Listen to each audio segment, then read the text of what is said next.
I Oh, I go for my daily walk at work. We've talked about this before. keeping healthy. Yep. Keeping healthy. And this week did not go so well for me. It's fall time here, so there's leaves falling, and we've had some really big thunderstorms roll through the area, and so they've been knocking down a lot of branches, and there's like a whole ass tree like knocked down in my path that I walk through at work. Anyway, so I'm just walking around, avoiding sticks and branches and trees that have fallen, and then I came this fucking close to stepping on a goddamn snake. What? Like a big snake? Yeah, a big snake in fucking St. Paul, Minnesota.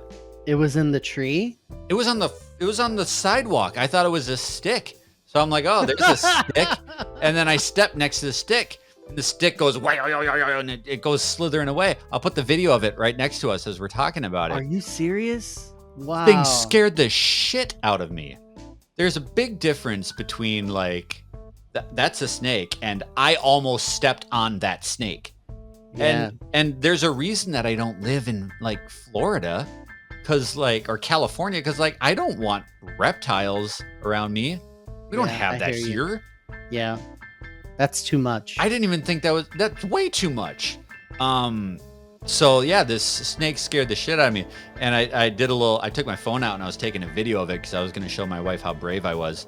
And as I'm recording this snake, it stand up isn't the right word, but it like goes up, it goes up like a fucking rattlesnake, right? And I'm like, oh my God, and it's like looking at me, right? And I'll play the audio on this clip as it goes. But right as this happens, a city bus goes driving behind me. And you know how like a city bus has those hydraulics and it goes like, oh yeah. Yeah. Like really loud? It did that right behind me as this snake was staring me down. I just about pissed in my pants. Have you ever had an encounter with a snake before? Oh, I mean, it depends on who's asking. Megadads Live is a mature-rated podcast. It's for the mega dads, the mega moms, but not the mega kids. So put on those earmuffs and let's go!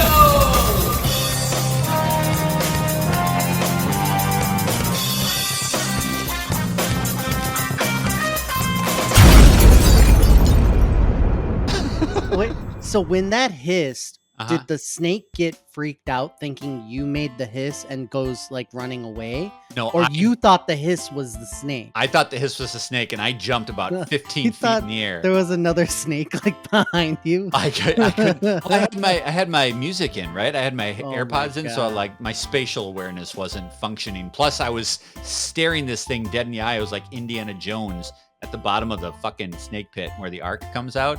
Wow. It was a dangerous situation. I don't know if you're like super brave or like really stupid because I'm not brave. You almost step on the snake and then it has like time to like kind of get up and like look at you. Like I would have ran the opposite direction. Well, and just like kind of booked it. But I live in 2024, so my first thought was I can make content out of this.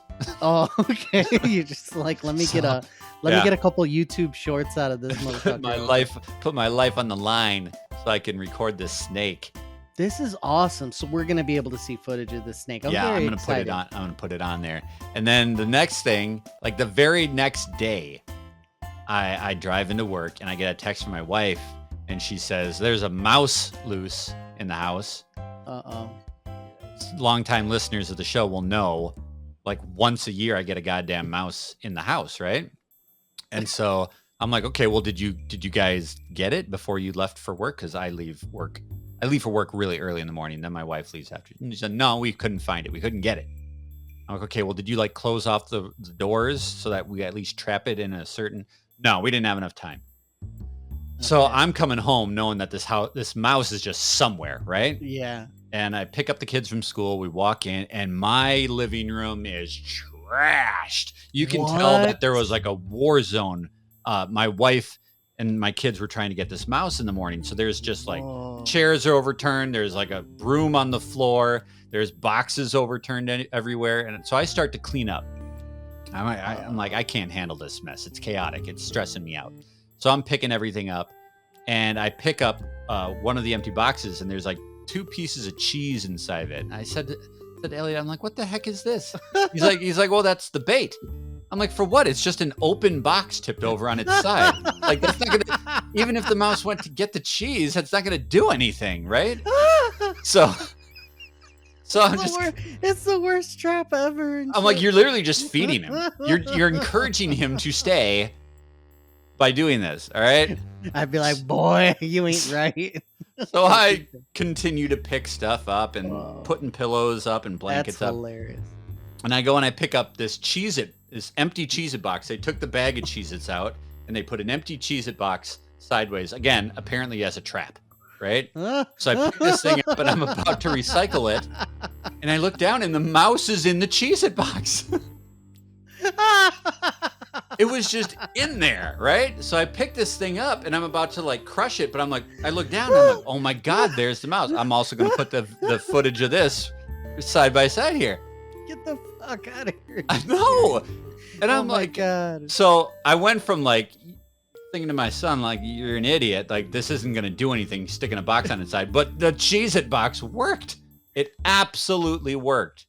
I was talking so much shit about your son's trap, and then he fucking did it. He fucking did it. He fucking did it. He's like, you see, you got to make the trap. He lulled the mouse into a calming sense. That's right. You know, like false he's sense like, of security. Yeah, he's like, oh wait, these aren't traps. They're just nice people. They're just food. they're just feeding me. So he goes into the box thinking like, I'm eating all this shit that they live out for me. He's not expecting anything. So that was the trap. Was it not appearing like a trap? Psychological warfare against. Holy shit. I'm telling you, man, my life is like Jumanji right now. There's just animals and adventure around every corner. This is one of the best openings of an episode of Mega Dad's Live in like years. This is great. You are like some type of animal expert now. 150, baby. 150. Yeah. How are you? All the Pokemon are coming up. I'm doing excellent. As I said before, the seasons are changing, but we were able to catch one last outdoor street fest, and we went solely because it was literally at the end of our block. So for those who don't have these, who don't know, they'll come out, block off a large area of the street. They do this a lot, at least in the Midwest, and they'll have like carnival rides, set them up, some for the little kids, some for the older people. They have like beer tents. They have all these vendors come in with food. You buy like tickets or whatever, like stamps or whatever you're gonna do, and then you walk around, you eat, you drink, you be merry. They have like music playing at different stages depending on how large the one you go to. There could be multiple stages. It's just a street fest. This is what we do here when the weather is nice. So there was one right at the end of our block, so we went, and it's like it always proves like how dumb I am, because you walk up and it's like, okay, you got to figure out how much money we're going to spend here. It's like, oh, okay, so the rides are like 28 credits. God. And then another ride is 46 credits. And then another one is like 50 credits. So over here, I'm like, okay, what's a credit? And then you go to the like screen and it's like, oh, we're selling the wristbands. They're like, you can get this many credits for $20, this many credits for $40, or you could get the unlimited wristband, which costs like a hefty chunk. Yeah. So this is absolutely how you know that you have no idea how to do math. And the pressure's on, because I'm like getting in line. I'm over here trying to do quick math. I'm like, if 48 credits is $1 and carry the 2, times are tough right now. So it's like, what do I do? Like, I just can't do that quick math at all. So I'm just like, give me the unlimited wristband. Yeah, I'm like, I don't know. They got you. They got you, but like I'm like, how many tickets is a pretzel? Like, I have no idea. It's just a big bad math test, like as an adult, to figure out these like fests. Have you ever had that where you go to the fest and they like don't really explicitly tell you this ride is $2? Yeah, they're just I hate that. Yeah, we just went to the Minnesota State Fair and it's the exact same thing. You buy a card now. And God, you put credit on a card. Mm-hmm. And it's like, somebody got wise and they took a look at like V-Bucks and Right. the Genshin Impact monetary system. They Right. said if we just make everything gobbledygook, people Yeah. won't know that they're paying like $13 for a fucking corn dog. Yes. And they're absolutely right. Because They are right. we're just a bunch of cavemen over here. That was my story right there. I could have, if I had half a brain, I could have figured out exactly what was going on, but I was like, Too much nope, pressure. Too much too pressure. much. Yeah, that's the way of the world now. Everything's going to be that way. Nobody's putting prices on anything. All right, let's get to the headlines.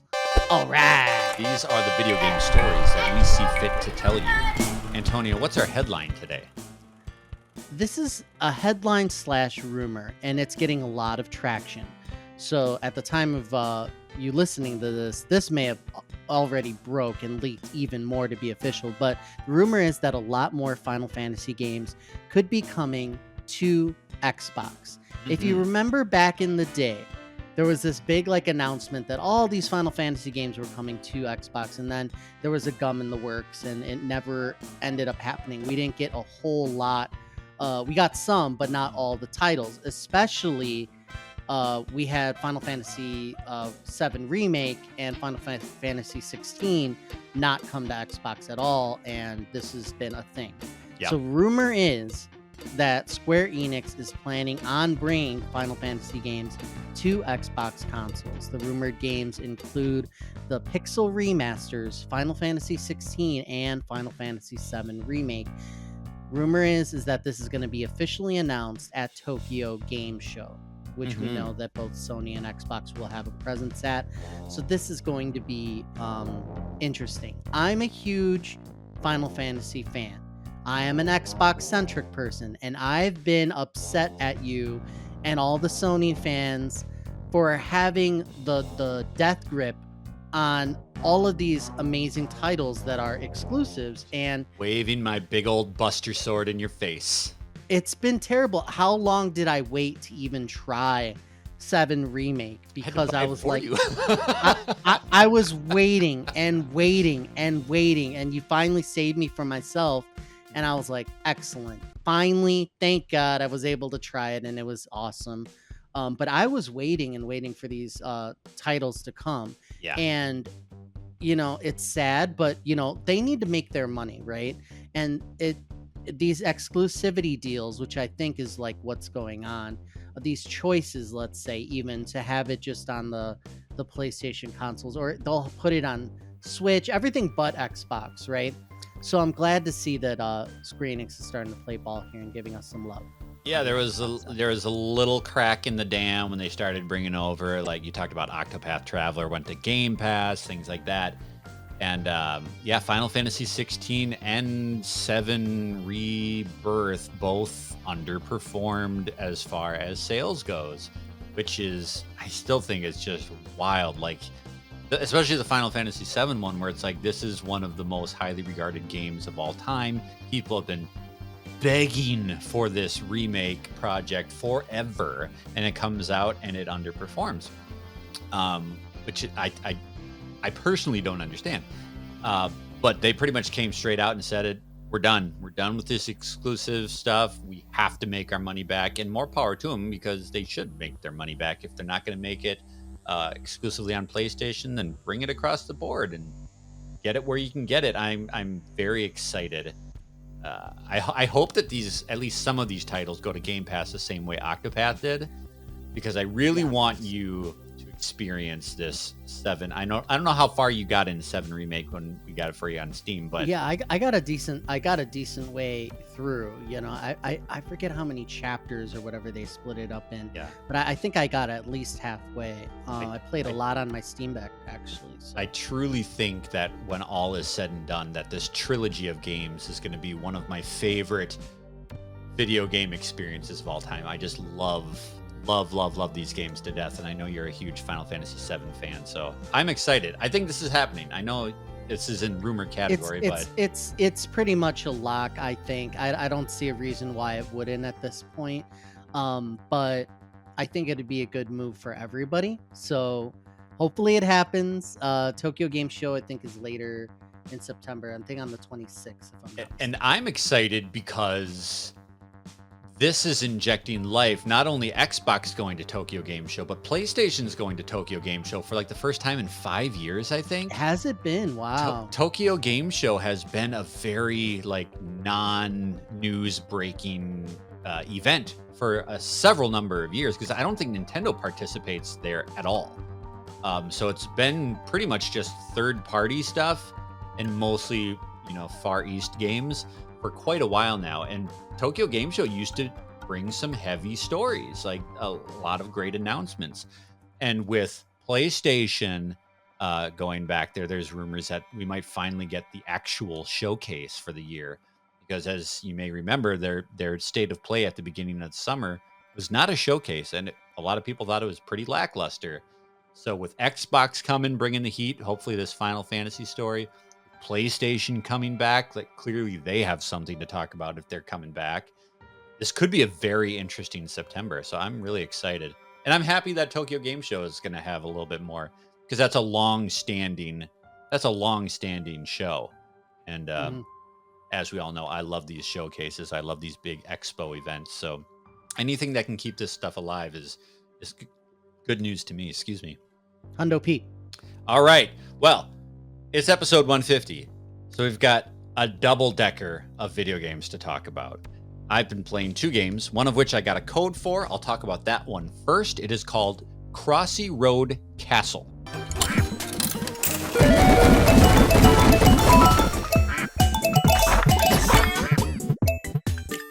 Now, the reason that I have Crossy Road Castle on my PlayStation is one thing alone.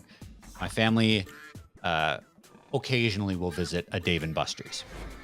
Cool. And we've played this Crossy Road game at Dave & Buster's, and it is absolutely hilarious. It is a very geometrical shaped, polygon, pixely looking level where you play as little animals. And the arcade game that we played is basically Frogger. Like, you're these little cute boxy animals and you're jumping across the road, avoiding obstacles. Well, I got an email from a PR firm about this Crossy Road Castle coming to consoles, and it is 4-player co-op. Sweet. So I'm going to start before we get into this by saying, Luke and Heidi Porter, I know you guys are big couch co-op party game people. This game is an absolute riot in couch co-op. Really? I believe this game is available on all platforms. If you are looking for a game to play with your wife and your daughter, Antonio, this could very well be it. The concept is very simple. You are 4 characters that are sharing 3 lives. You have 3 hearts in the top of the screen. Okay. And between the 4 of you, you are sharing those lives. You are ascending a castle that is full of randomly shuffled levels. Not procedural, so it's not like they're completely different every time, but each castle has like a theme. So there's like a unicorn castle and a funhouse castle and like a treehouse castle. And within each of those themes, there's, let's say, like 200 pre-designed floors. And every time you play the game from the start, you enter on level 1, and it shuffles all those floors together. And you progress through each level. Each level is like a platforming kind of thing. You're trying to get from point A to point B without dying. If all 4 characters on the screen die before you reach the exit, you lose one of your hearts. However, if only 1 or 2 or 3 characters die, and the 4th gets to the exit, you don't lose a heart. So you only lose a life if everybody dies. That's where this really works as a family-friendly game, because you can have young kids playing with you and dying repeatedly, but as long as one person carries you to the end, you're not penalized. So that's really, really important. The other thing is, this game is chaotic hilarity. Every time you go to another floor, you don't know what the level is going to be. You don't know what the obstacles are going to be. And it's just constant chaos of you jumping and platforming and bopping on enemies and collecting coins, trying to get to the end point. Every 10 levels, you can cash in some of your coins that you collected to gain another heart back. And so you're trying to get as far as you can in the castle before you run out of lives. You cash in your coins at the very end to buy new characters, new cosmetics, and every time you complete 100 floors in a castle, you can unlock a new castle style. So it's very much run based, right? You can't like save as you go. You're starting on the ground floor and you're trying to see how far you can get in the castle together as a co-op team. It is absolutely fun and hilarious and simple. Like this is a game that you can put a controller in a little kid's hand. All they're doing is moving and jumping. The puzzles and the platforming might be complex, but even if they die, the adult can carry the experience so that they don't get frustrated and really upset that, you know, they're dying. And boy, do you get worked up when you're on your last heart and you're just like one level away from getting to the vending machine where you can buy more hearts and everybody's on the edge of the seat and you're all dying one by one and, oh, mom, you got to do it. You got to get to the end. And mom doesn't quite make it. And, oh, everybody gets up and screams. It's so much fun. That's cool. I'm shocked at how much fun I have with this game. The other thing that I have to say, playing on the PlayStation 5, your DualSense has a speaker, right? Uh-huh. Every time a character dies in the level, they fart. And it comes out your speaker on your controller. That's hilarious. Every fart, they must have recorded 20, 30 different farts. Sometimes you get a dry squeaker. Sometimes you get a long, wet fart. Oh, no.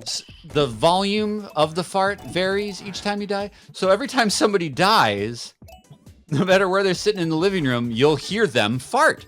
And they're holding the controller, so it sounds like the person who's playing farted. It's brilliant. And so, and it also takes the, fuck, I died out of it because you fall off a cliff and all of a sudden, and everybody in the room laughs. Brilliant. So it keeps it light. That's great. Brilliant family fun. I really enjoy this game. I'm surprised at how much I enjoy it.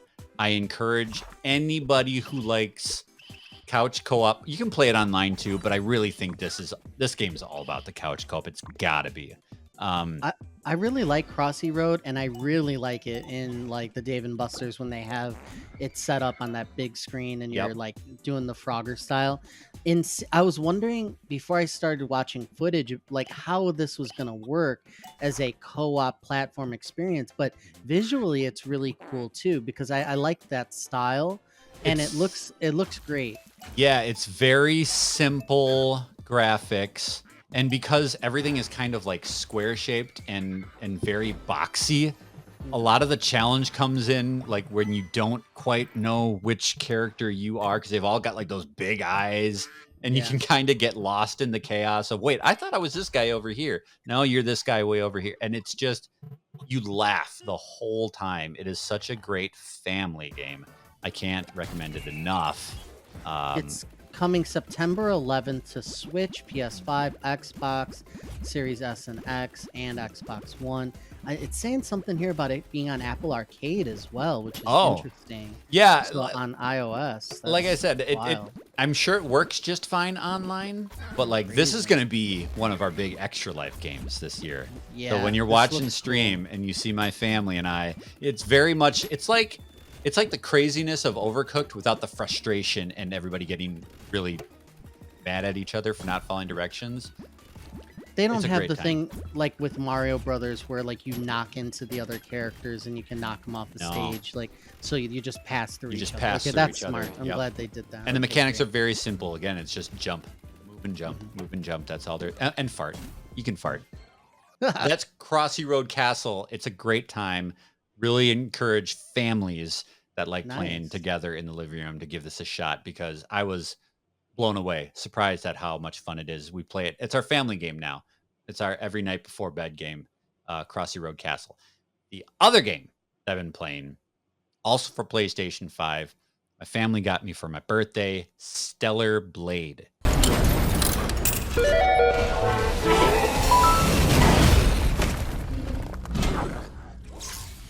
Now, Stellar Blade is a third-person action-adventure game. It is not open world, but it's more like Devil May Cry or Bayonetta kind of style, where you're doing lots of running and gunning and flashy combat. But it does feel very it's got that PlayStation DNA, you know, the third person, very high budget, really great cinematic style. You got your skill trees and all that kind of stuff. It feels very, very familiar to people who like that PlayStation brand of game. You play as a what they call an angel called Eve. It's very anime. This game is very anime story wise. Like it's kind of throwaway gobbledygook sci-fi where you're this cyborg that comes down to Earth after the apocalypse, and you're fighting these big goofy monsters, and you're trying to restore civilization's prominence on Earth. Everything is in ruins, and it's very cyber Ghost in the Shell kind of stuff. I would say it doesn't do anything exceptionally well, but it does everything good enough where I really have a good time playing the game. I kind of shut off my brain in regards to the story, because it's got that, you know, it's got that anime kind of thing where it's like nothing really makes sense, but it's just kind of in service to watch a very hot cyborg chick do backflips and stab monsters with giant neon swords.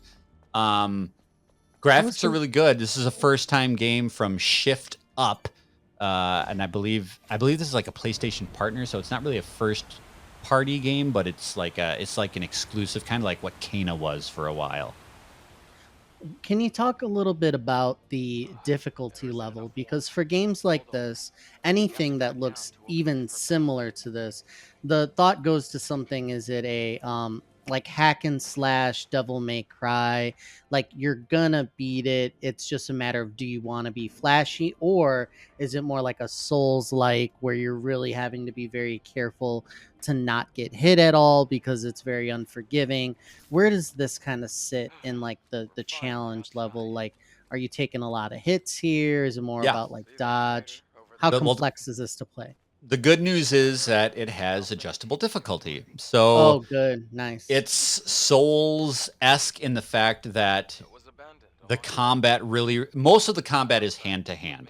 So you have this blade, Stellar Blade, I guess, and it's a lot about parrying and blocking and having those perfect blocks so that you can get an ultimate response attack, or dodging and things slow down and it builds up your meter.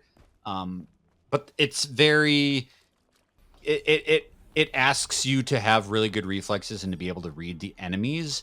But for a guy like me who wants to kick it down to easy mode, it's not frustrating. It's not holding me back. I still have to play by those rules. But when you knock it down to easy, it gives you more padded time to get those blocks and those parries done so that you can still feel like a badass and progress.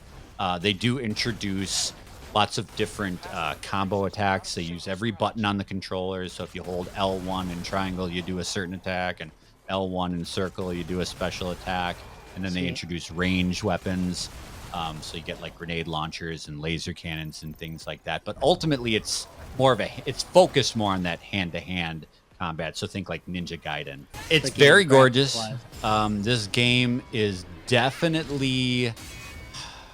It's got that 90s sensibility when we weren't so afraid to have like just this game really wants to look at this girl's ass.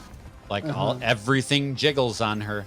Let me tell you, I have to be very cautious about what customization options I put on my Eve character, because some of the outfits that you unlock in this game, it's just straight up lingerie.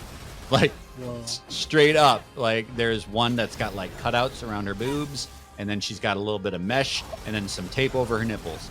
And I'm like, wow. I accidentally. So I've been trying to be very careful about the outfits I buy, because some of them are like blatantly hot, and then some of them are like, okay, well, this is more just like a leather matrix, like, you know, spandex kind of thing. And so you get a preview before you cash in your credits, because you gotta earn the game currency to buy them. So you buy like an outfit, and it's like, okay, this one looks safe to play in front of my kids. But then once you like pan her around, it's like, oh, it's like missing ass cheeks. It's just It's like it's a celebration of the human form, I guess, maybe, or maybe it's like the objectification of the female form. I It's- don't know which one it is, it- but all I know is that your son should not be discovering this yet. And I the don't think. weird- I mean, unless that, I don't know. The I don't weird- think so. The weird thing is it's almost in like contrast with the rest of the game because nothing in like the cinematics or the story or anything in the game is sexualized. Like Right. it's not like they make her super hot or sassy or like she's a very dry robotic figure. There's no flirty storytelling at all. Right. It's just you can dress her up as a slut. You know, and it's super weird. It reminds me of like the old Dead or Alive games, right? Remember when it was like yeah, like a everything's focus on jiggle? It wasn't there a beach volleyball thing? Or Yeah, whatever I mean going on? it's kind of like it's a great game. I mean, obviously that is going to test some people in a certain way. I try to dress my girl a little bit more respectful, like a nun. Is there a nun outfit? And there's not a nun outfit, but it's kind of like when you get your unlockables, it's kind of like walking into a Spirit Halloween. You know, it's like, oh, here's slutty nurse, here's slutty construction worker. Oh So, my god! Take it's- that what you will, but the game is really good. I am enjoying the game.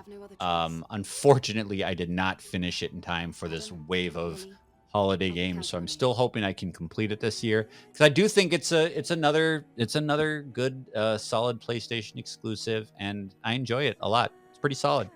That's Yeah, Stellar Blade. This is super interesting of a game. I think it's just if it's just fun to play and you get in there and you do the flashy combos and you know the way that the graphics and everything shines and then explodes and you know like it's just that's exactly what I want in games, for it to be like flashy fun, and it looks like that's what it is. So so cool. It's designed very well. Like the characters look really cool. It's a cool world. Brand new IP. I'm looking at a it looks like a schoolgirl outfit. Yeah, I don't know. I don't know how else to explain what I'm looking at here right now. It gives you funny feelings. It looks in your it warm looks- areas. But yeah. Oh my god. yeah, I think he's gonna buy it.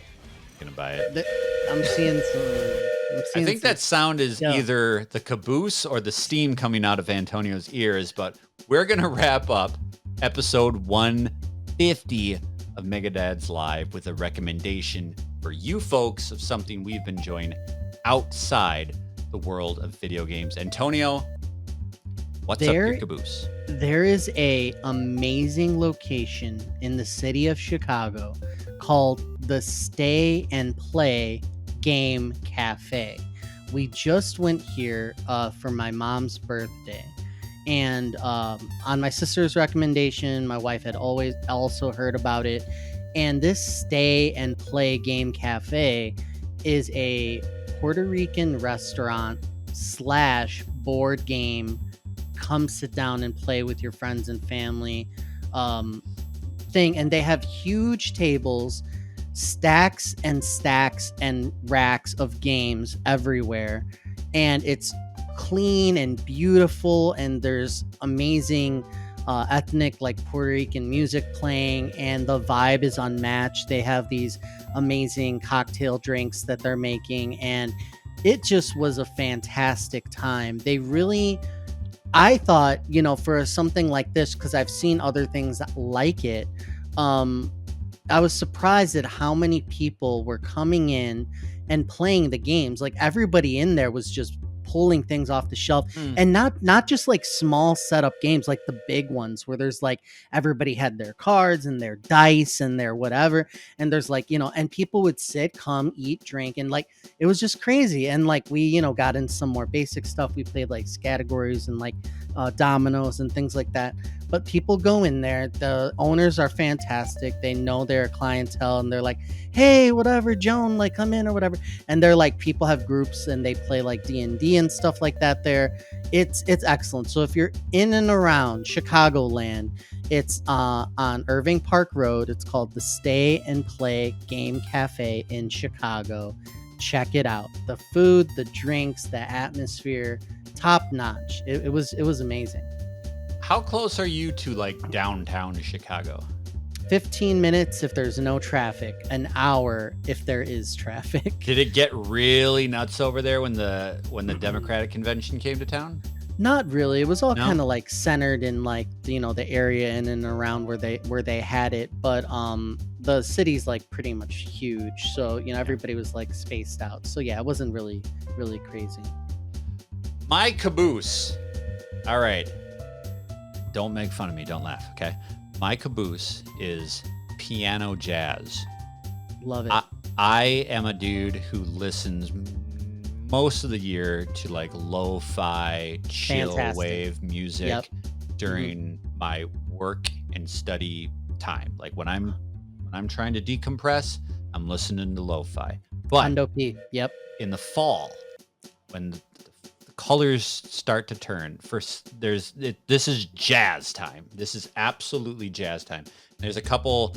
If you just go to YouTube and you like look up relaxing piano jazz, they'll have all sorts of live stations.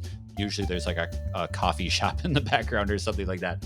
But I don't know what it is about fall, but I need me some piano jazz in the fall. It goes perfectly with the season. Chill in the air, get a little bit of saxophone, a little bit of piano. Yeah. Get yourself a nice hot drink and enjoy yourself some piano jazz. I love it. Yeah? it. I'm a big fan as well. Yeah, You're all on that board. type of music, all that chill stuff. It is the time of year. That's what I'm talking about. Absolutely. Well, we hope we provided you some chill vibes for this episode. Thank you so much for listening, watching, subscribing, joining us in the Discord, all that stuff. 150 episodes. 150 episodes. Big thank you to Antonio, who really has kept this train moving. I would not be doing this show anymore if it wasn't for you. You make every episode a lot of fun, and I thank you so much for joining me on this journey. Thank you for working so hard at MDL, Adam. People see it, people appreciate it, and it's fantastic. I'm honored to be part of it. It's fun. It's fun. And It's fun. we That's need what it's all fun in about. our lives. Yeah. Yeah, absolutely. All right. Well, we hope to see you for episode 151. Come back again and see us. We'll see you next time for Mega Dads Live. Bye.